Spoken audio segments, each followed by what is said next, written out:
বেসন মশলা বড়া ভাজিয়ে খেয়ে নিলে সব দই বড়া দই দিলে অত দই চপ, এই দই চপ খেতে খুব সুন্দর। এই রান্না আমি কোথাও দেখিনি, তোমরাও বাড়িতে বানিয়ে খাও। যেটা বন্ধুদের সাথে শেয়ার করো। ফুলিয়া ঠাকুর মজদুরি রোজ নতুন রান্না দেখাবেন রোজ বাঙালি। দই চপ এই রান্না আমি কোথাও দেখিনি। এই রান্নাটা আমার ছোট ছেলে বাইরে থেকে শিখে এসছে, সেই রান্নাটা আমি করব। এরকম রান্না আমরা কোথাও খাইনি, এত টেস্ট খেতে। বানানো খুবই সহজ। দই চপ বানানোর জন্য আমি ব্যবহার করব প্রথমে দই। আমি 500 গ্রাম টক দই নিয়ে নিয়েছি। এতে মিষ্টি দই হলে হবে না, টক দই লাগবে।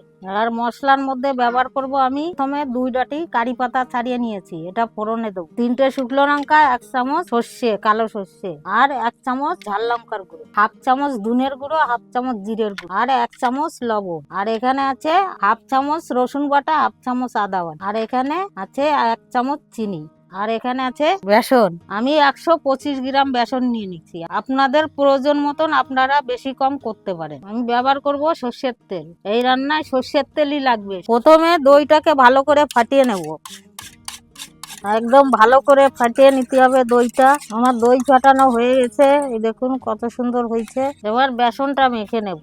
এবার আদা বাটা আর রসুন বাটা দিয়ে দিচ্ছি 1 চামচ করে। 125 গ্রাম বেসনে আমি 1 ইঞ্চি আদা ব্যবহার করছি, এর বেশি আদা দিলে কিন্তু হবে না। এবার দিয়ে দিচ্ছি জিরের গুঁড়ো আর ধনের গুঁড়ো 1 চামচ, দুটো মিলে।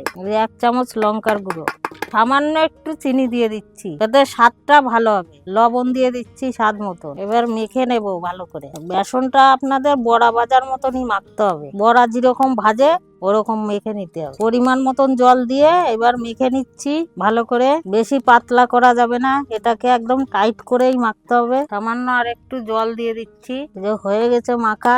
এরকম টাইট করবেন। এই দেখুন একদম সুন্দর করে মেখে নিয়েছি। এর থেকে পাতলা বেশি করা যাবে না, পাতলা করলে কড়াইতে দিলেই লেটকিয়ে যাবে। একদম শুকনো শুকনোই ভেজে নিতে হবে। কড়াই গরম হয়ে গেছে, তেল দিয়ে দিচ্ছি সর্ষের তেল। এবার বড়াও ছেড়ে দেবো, তেল গরম হয়ে গেছে। অল্প আছে ভেজে নিতে হবে, নালে ভিতরে কাঁচা থাকবে। ডাইরেক্ট বড়াটা ধুয়ে নামাতে হবে। বড়াটা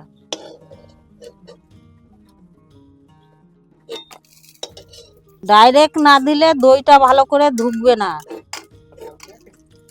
এত পর্যন্ত তো হয়ে গেল। এবার আসবে মেন কাজ। এবার সাউথের স্টাইলে ফোড়ন দিতে হবে, না হলে কিন্তু এর আসল টেস্ট আসবে না। লঙ্কা ফোড়নে দিয়ে দিচ্ছি। আমার লাগবে 2 চামচ তেল। এই লঙ্কা পুড়ে গেছে, আর একটু কালো হবে। লঙ্কা ফাটিয়ে দিলাম, একটু ঝাল ঝাল হবে। এবার সর্ষে দিয়ে দিচ্ছি ফোড়নে। এবার দিয়ে দেবো কারি পাতা। কারি পাতা দিয়ে মচময়ে হয়ে আসলেই নামিয়ে দেবো। নামিয়ে দিচ্ছি, হয়ে গেছে। এবার পুরো ভালো করে মশলাটা মিলে দিচ্ছি। দই চপ রেডি। দই চপ এমনি নাম না, দেখুন কি সুন্দর এর মধ্যে দই ঢুকে গেছে। ধুয়ে দেখাই, এই দেখুন কি সুন্দর ঢুকে গেছে ভিতরে। একদম পুরো দই দই হয়ে গেছে। আর একটা দেখাই, এই দেখুন পুরো একদম দই দই হয়ে গেছে, পুরো দই ঢুকে গেছে ভিতরে।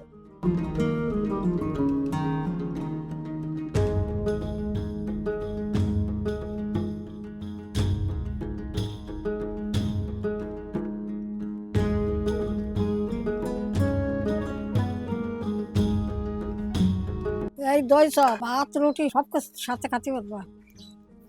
খুব সুন্দর হয়েছে। বাঙালি যা পাই তাই খাই, যা খাই তাই দেখায়।